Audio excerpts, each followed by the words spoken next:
Όμως, όπως σας είπα, η ζωή του ήταν πάρα πολύ αμαρτωλή. Είχε ομοιάσει με το DNA στον πατέρα του. Γυναικάς, διότι και με τη γυναίκα που συζούσε και με το παιδί του, είχε και άλλες γυναίκες με τις οποίες λοξοδρομούσε και αμάρτανε. Μεθούσε και αυτός, χαρτόπαιζε, ξενυχτούσε, αμάρτανε στα ποτά. Ήταν, αδελφοί μου, κάτι τραγικό όταν η μητέρα πληροφορεί το για τη ζωή του γιού της. Όμως, η μητέρα 17 ολόκληρα χρόνια προσευχόταν. 17 ολόκληρα χρόνια προσευχόταν. Έκανε μέσα το δωμάτιό της να είναι λίμνη δακρύων. Λίμνη δακρύων. Και τότε γίνεται το θαύμα. Ο Θεός ακούει τις προσευχές της μητέρας και δίνει ένα σημάδι στον Αυγουστίνο. Και τότε ο Αυγουστίνος αλλάζει όλη του τη ζωή.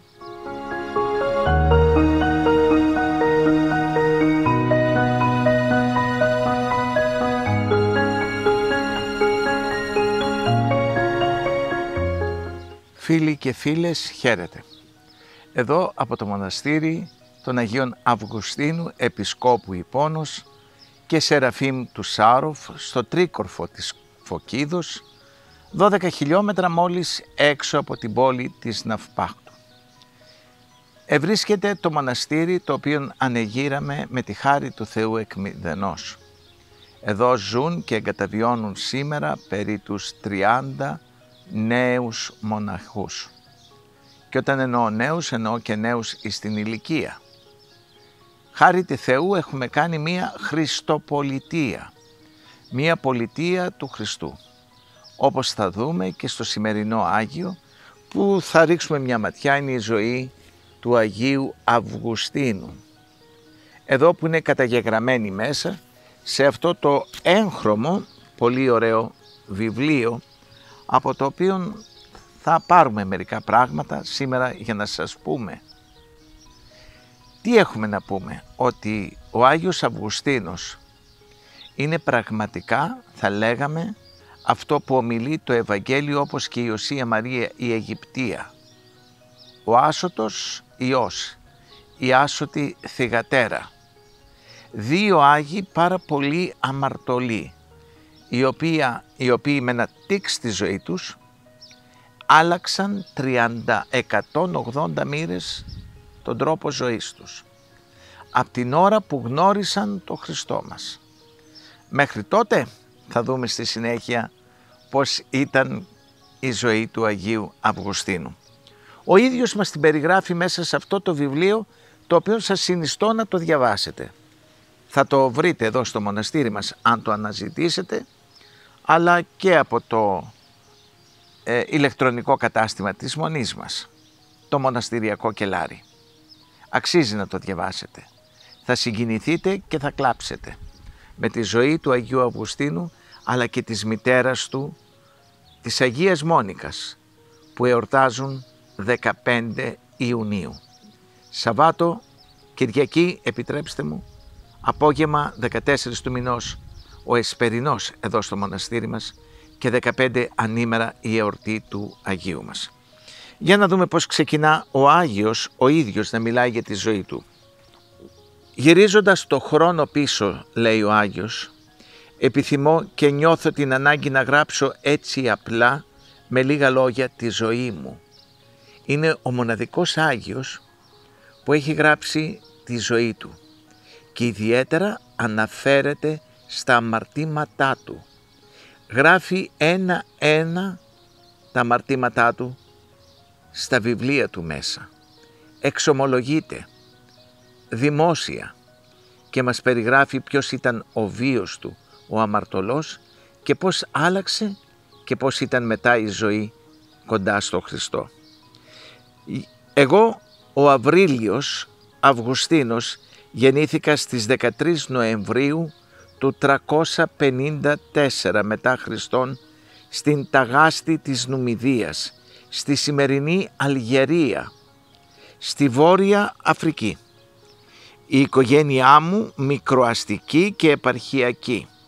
Ζούσε σε μια σοβαρή διαμάχη ανάμεσα στους γονείς μου. Η μητέρα μου η Μόνικα ήταν χριστιανή, πολύ πιστή γυναίκα, και από την άλλη ο πατέρας μου, ο Πατρίκιος, ήταν ειδωλολάτρης, κάτοχος πολιτικού αξιώματος, έχοντας εντελώς αντίθετα, πιστεύω, και αντιλήψεις από τη μητέρα μου. Καταλαβαίνετε ότι μία χριστιανή είναι παντρεμένη με έναν ειδωλολάτρη. Ο γάμος όλοι ξέρουμε ότι σημαίνει Γολγοθάς. Γάμος σημαίνει θλίψη. Γάμος ίσον αγκάθινο στεφάνι. Γάμος πόνος και δυσκολίες. Γάμος ίσον σταυρός. Γάμος σκέτος Γολγοθάς. Λίγες ημέρες και λίγη χαρά, ρωτήστε τους παντρεμένους, βρίσκουν όσοι επιλέγουν αυτό το δρόμο. Όμως είναι αρκετοί αυτοί οι οποίοι τον επιλέγουν, αλλά πρέπει και να τον τελειώνουν, όχι στις δυσκολίες τους να σταματούν και να χωρίζουν. Αυτό δεν είναι όμορφο. Ευλογήθηκε ο γάμος από το Θεό, πρέπει να ανεβώ όλο το δρόμο του Γολγοθά.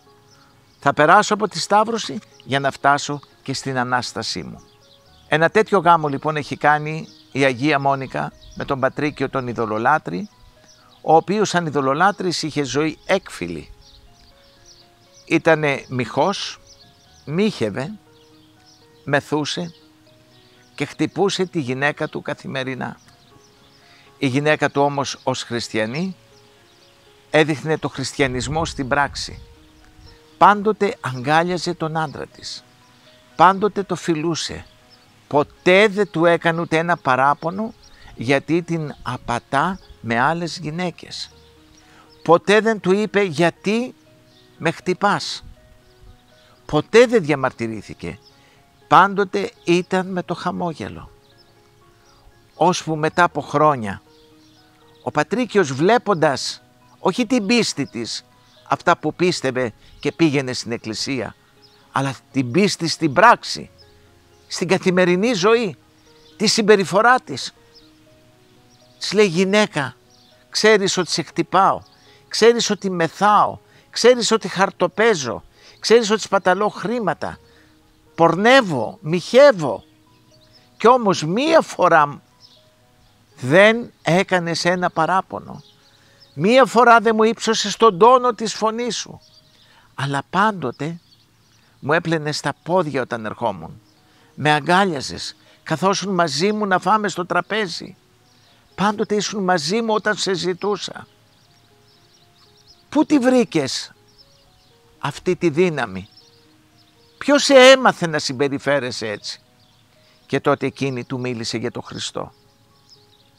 Και ο Πατρίκιος είπε, εάν υπάρχει τέτοια πίστη που αλλάζει το χαρακτήρα και τη ζωή των ανθρώπων, θέλω να γνωρίσω κι εγώ τον Χριστό και την Εκκλησία Του. Και ο Πατρίκιος βαπτίστηκε χριστιανός και ζούσε και εκείνος χριστιανική ζωή και πέθανε ως χριστιανός και έμεινε η Μόνικα χήρα. Το παιδί, ο Αυγουστίνος, μεγάλωνε, αλλά δεν διάβαζε. Δεν του άρεσαν τα γράμματα μέχρι την ηλικία 15 ετών που αντελήφθηκε τη σπουδαιότητα των γραμμάτων και τότε αποφάσισε να σπουδάσει. Όμως ο πατέρας του τον έσπροχνε στην πορνεία πριν γίνει ακόμα όσο ήταν ειδωλολάτρης και γι' αυτό από μικρός είχε σχέσεις με πολλές κοπέλες και αμάρτανε και γι' αυτό κάποια στιγμή σπιτώθηκε με μία κοπέλα στα 16 του χρόνια και απέκτησε και ένα μικρό παιδί, τον Αδεαδάτο. Το παιδί ζούσε πλέον με την παράνομη γυναίκα, τη γυναίκα του με την οποία συζούσε. Η μητέρα του αναγκάστηκε, επειδή ήταν χριστιανή, να μην τους δεχτεί στο σπίτι και του είπε ότι εγώ παράνομο ζευγάρι δεν πρόκειται, παιδί μου, να δεχτώ μέσα στο σπίτι με εξόγαμο παιδί. Βλέπετε πως οι χριστιανικές αρχές. Πόνεγε η μάνα, γιατί έβγαζε έξω το παιδί της και το εγγόνι της, αλλά ήθελε χριστιανισμό στην πράξη, όχι χριστιανισμό στο όνομα. Και γι' αυτό και παλαιότερα οι ιερείς, εάν τα παιδιά τους συζούσαν ή σπιτονόντουσαν και αποκτούσαν εξόγαμα παιδιά, οι ιερείς στους γονείς και στα πεθερικά απαγόρευαν και τη Θεία Κοινωνία, εάν τα κάλυπταν ή εάν συνέχιζαν να έχουν επαφές μαζί τους. Πάνω απ' όλα ήταν η πίστη. Πάνω απ' όλα οι γονείς, όπως και η Μόνικα είχε την πίστη. Δεν είχε το παιδί της, ούτε την ύφη της, ούτε το εγγόνι. Κάτι που σήμερα, στις ημέρες που ζούμε της Μεγάλης Αποστασίας, χάνεται. Ο Αυγουστίνος σπούδασε φιλοσοφία. Έγινε ένας από τους μεγαλύτερους φιλοσόφους του αιώνα του. Οι εγκυκλοπαίδειες τον αναφέρουν μέσα στα μεγάλα ονόματα φιλοσόφων. Πλάτων, Αριστοτέλης, Κικέρον, Σοκράτης, Αυγουστίνος. Μέσα στα μεγαλύτερα ονόματα.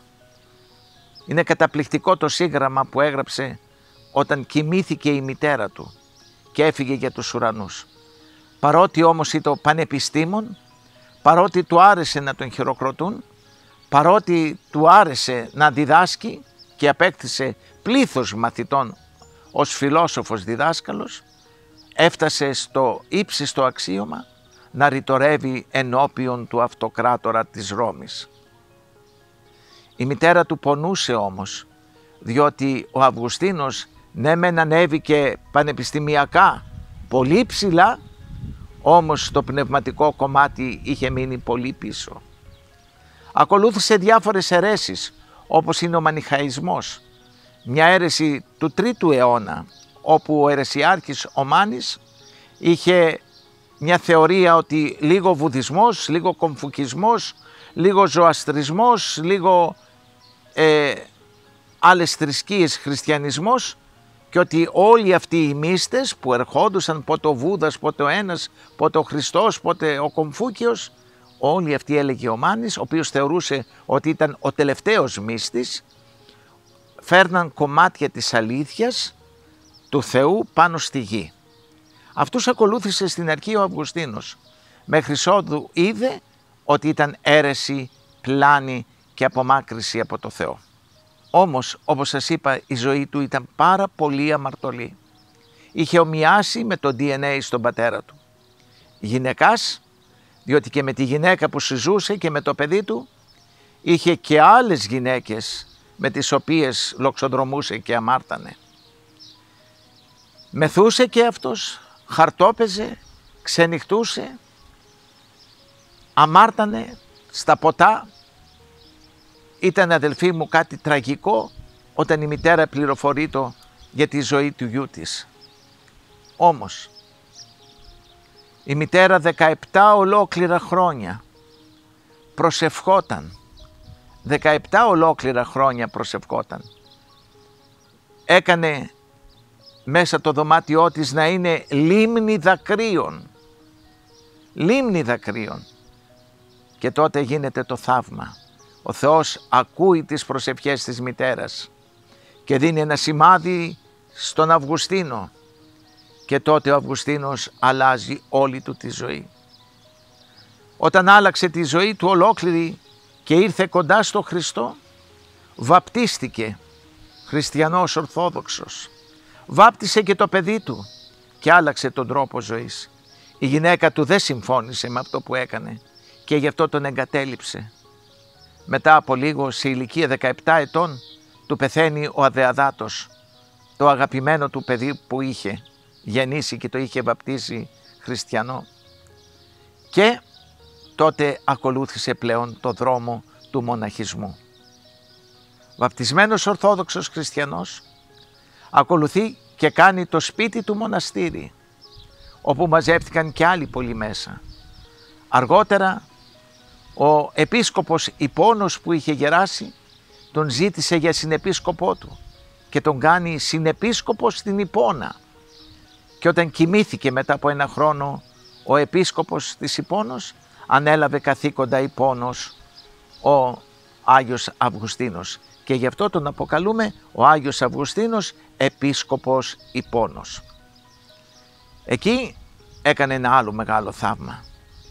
Μετέτρεψε την πόλη σε κράτος του Θεού.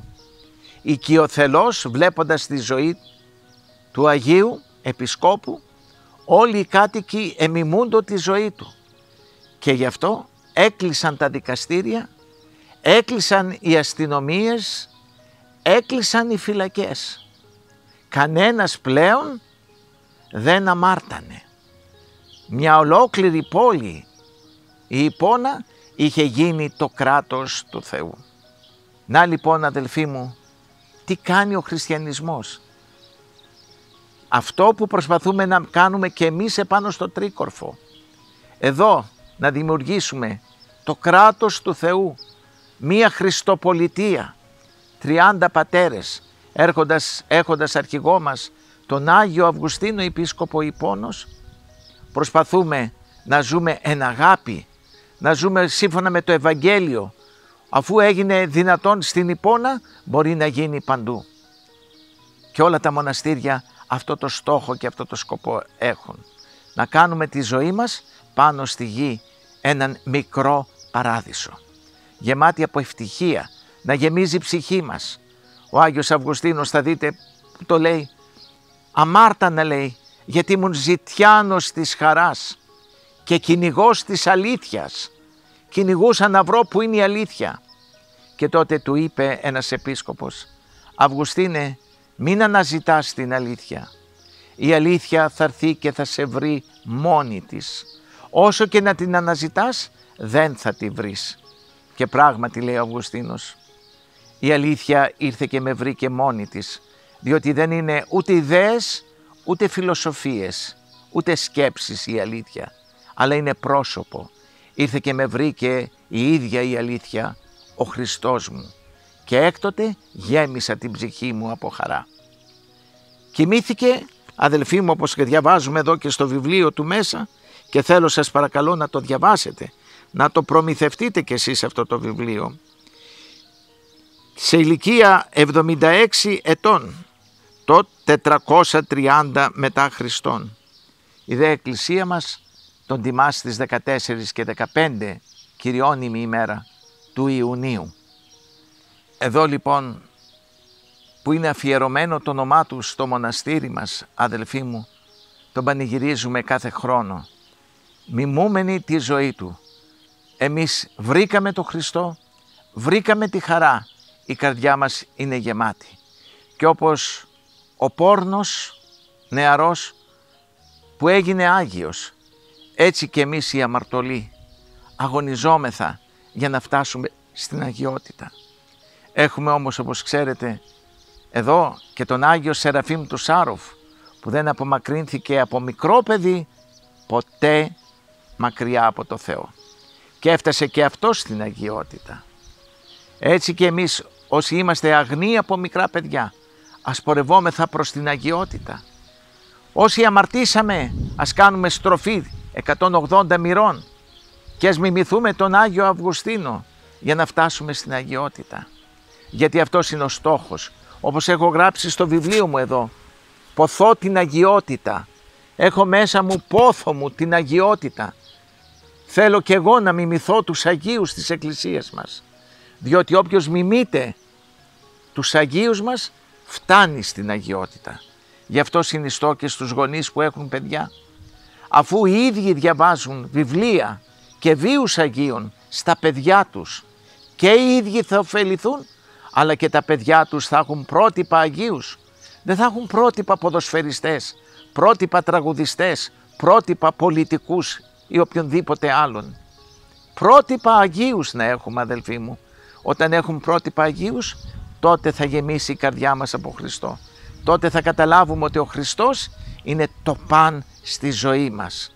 Διαφορετικά θα έχουμε θλίψεις, πόνο, μελαγχολία, κρίσεις πανικού, πολλά θα παθαίνουμε, διότι μας λείπει ο Χριστός.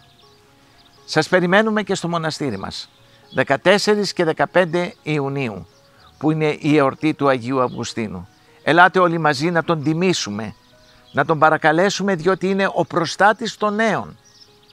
Πολλά θαύματα και πολλές εμφανίσεις έχει κάνει ο Άγιος Αυγουστίνος σε νέους οι οποίοι είχαν διάφορα προβλήματα και αμαρτωλή ζωή. Και ο Άγιος τους οδήγησε κοντά του και κοντά στο Χριστό. Ελάτε όλοι λοιπόν μαζί να παρακαλέσουμε τον Άγιο Αυγουστίνο και τη μητέρα του την Αγία Μόνικα, διότι ο Άγιος Αυγουστίνος εξαιτίας των δακρύων της μητέρας του που ο Θεός έκανε το μεγάλο θαύμα, ονομάστηκε ο Υιός των δακρύων, το παιδί που σώθηκε από τα δάκρυα της μάνας. Αδέλφια μου, αυτή είναι η ζωή του Αγίου Αυγουστίνου. Εδώ βρισκόμεθα στον κήπο της Μονής του Αγίου Αυγουστίνου. Εδώ στον όμορφο κήπο μας που διαβάσαμε σήμερα το βίο και σας τον μεταδώσαμε του Αγίου μας. Από το Τρίκορφο λοιπόν Φωκίδους, από το μοναστήρι του Αγίου Αυγουστίνου, σας ευχαριστώ μέσα από την καρδιά μου που και σήμερα με παρακολουθήσατε. Να διαβάσετε το βίο του Αγίου, να τον ζητήσετε από το μοναστήρι, να ζητήσετε και αυτό το βιβλίο, ποθώ την αγιότητα, και να αγωνιστείτε για την αγιότητα. Αξίζει αδελφοί μου.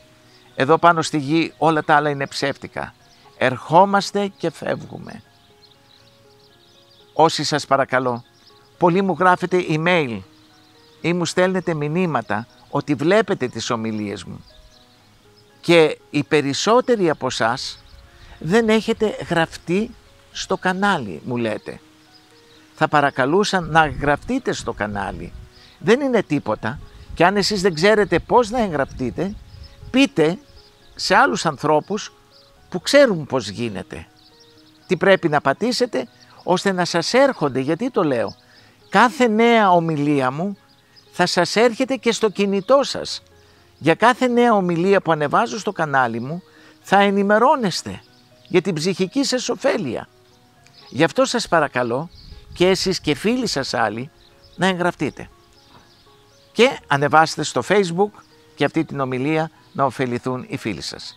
Καλή συνάντηση του Αγίου Αυγουστίνου και της Αγίας Μόνικας την Κυριακή το απόγευμα και τη Δευτέρα το πρωί.